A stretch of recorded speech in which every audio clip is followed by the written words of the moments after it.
Well, today we'll be doing a rural scene, this little barn in the woods, so to speak.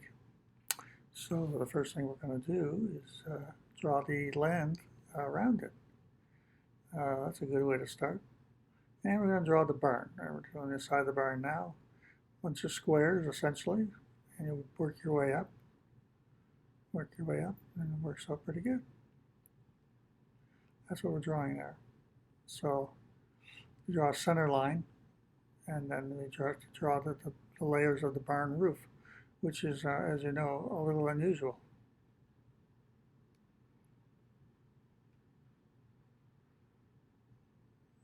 All the little windows.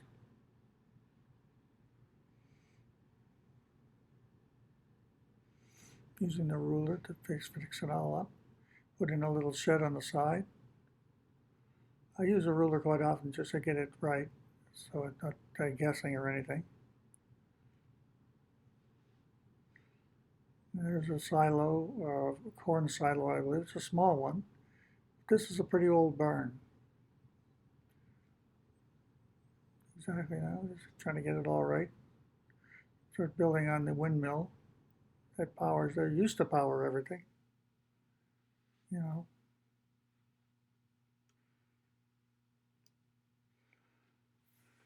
Then we're going to get together and do the background of the scene.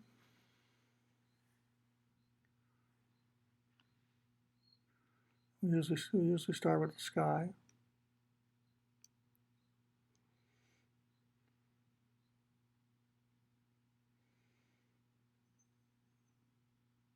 And you just roughly put it in like that. Pretty straightforward.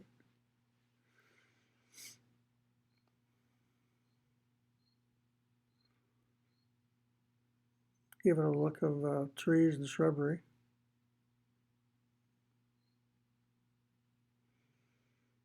Same on the other side.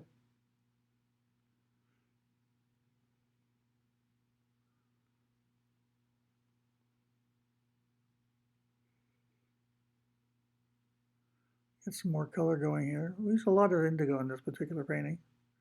There's a sort of the ground the farm to the land using a nice simple wavy line. What you do to get something like that is you use a flat brush and you use the pointed end, and then as you go along you turn your brush in your fingers and it creates a nice uneven line. Because you don't want it to be too perfect. If it looks too perfect, you might as well just take a photograph. And just adds in some yellow here in the foreground. The foreground is pretty straightforward. It's pretty loose, throwing in some fake shrubbery there, make it look interesting. The photograph too, by the way, is just a reference. It's not something you're copying directly from. So I wouldn't be thinking of it that way. Don't again just keeps you on track. Let's put it that way. But don't follow it exactly because you'll never get it right. You'll always be frustrated. Just put your essence into it, what you think of the farm should be, and just go along with that. So even if you follow what I'm doing, it's not going to be exactly like the photograph. So, and I only have the little photograph above just for reference for me, just to keep me on track as far as what the barn is for and where it sits in the composition. Here we got the foreground going pretty good here. And this starts to grow. Watercolors are all about light to dark and layer after layer after layer. You don't paint it straight out. You do it in layers. It makes a much more effective piece.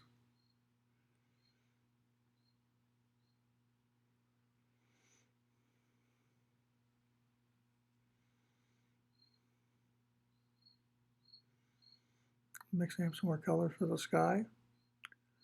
And again, the sky's even loose like that. You don't have to do it all blue, and where you take a paper towel and knock out some clouds.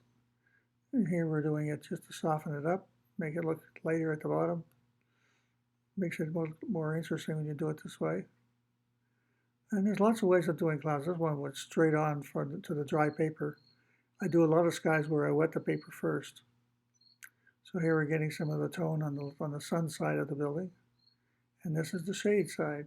That's why it's a little darker.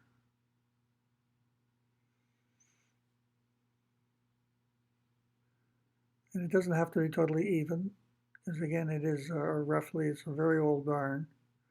So it's not important that you make everything even, Steven. The whole point of it is to look interesting. Now, this little Chinese fan I got for $1 at the dollar store is what I use to dry my work if I'm not near a hair dryer. Like if I'm outside painting or something like that, I'll use a Chinese fan to make some of the painting drier so I can work. Sometimes you want it wet, you get that effect. A lot of times when you're painting things like the boards of the barn here, I want it to be dry so the color goes down more evenly.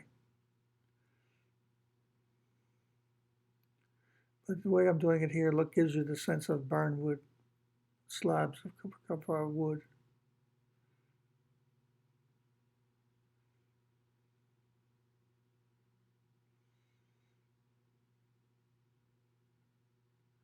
That was a rigger brush you saw there, which is a long-haired, skinny little brush. I really like it for doing shrubbery, trees, anything with a lot of fine lines. It looks really cool. If I use a bigger brush, I don't get the same effect. So I'll use a small rigger brush, and then oftentimes I'll go back with a bigger brush and fill in the base, make it look more solid.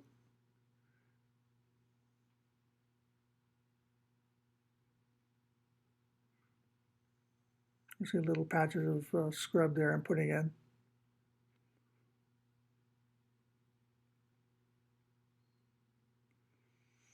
You're always planning when you're doing a watercolor painting. It's where do I put this? Where do I put that? One of the mistakes a lot of students of mine make when they first start off is they do everything in patterns. If I say to put a row of trees, they'll put an exact row, all spaced in space exactly together the way I don't want them to do it. I keep saying to them, don't do that. You want to keep it as random as possible. Nature isn't formal like that. So here you just saw me sprinkle some color onto the painting, gives it some texture. And again, I'm putting another coat. This is about roughly the second or third coat I'm putting on the barn. So like I said, it's all about it's all about the layers. And you, like I said, you go from light to dark.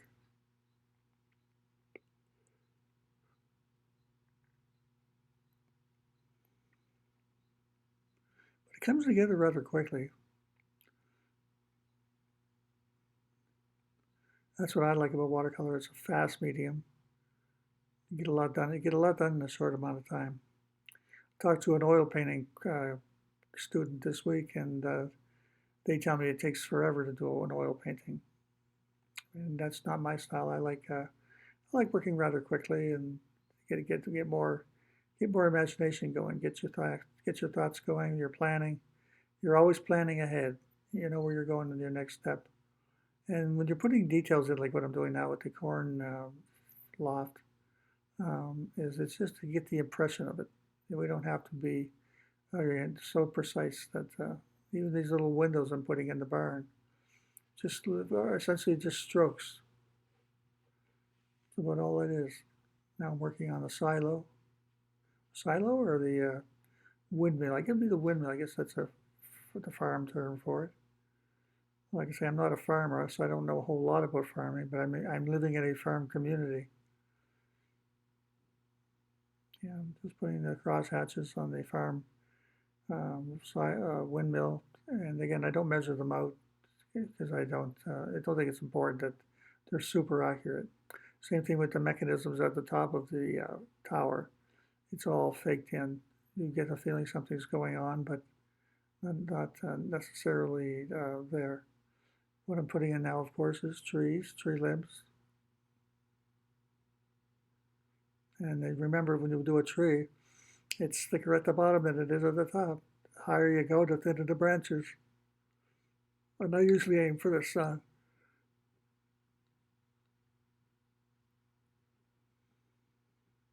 Put in some fake leaves. And just makes it look more interesting.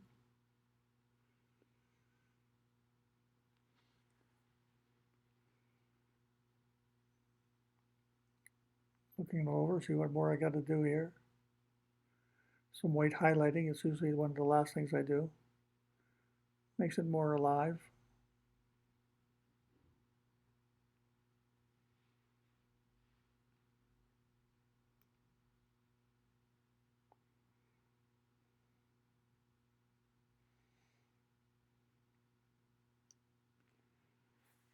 My favorite thing is the white highlighting by itself. I really find that brings everything out into the open, it ties it all together, plus the brightness of it is more positive.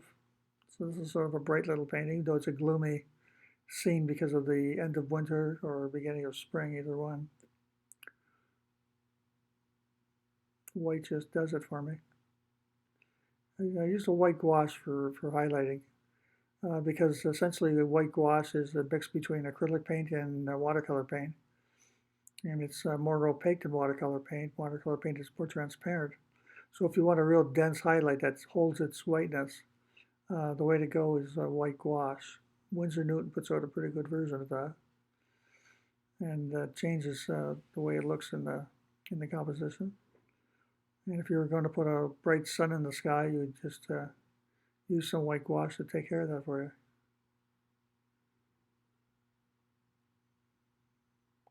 We're starting to wind up the painting now, just doing final touches.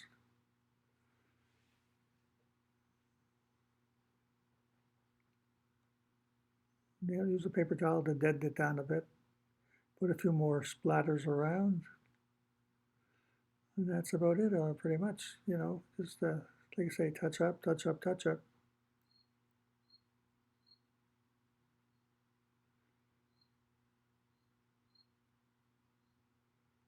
Beautiful. Okay, gang. I'm just looking it over with my hands going there. And away we are. Thanks for coming out.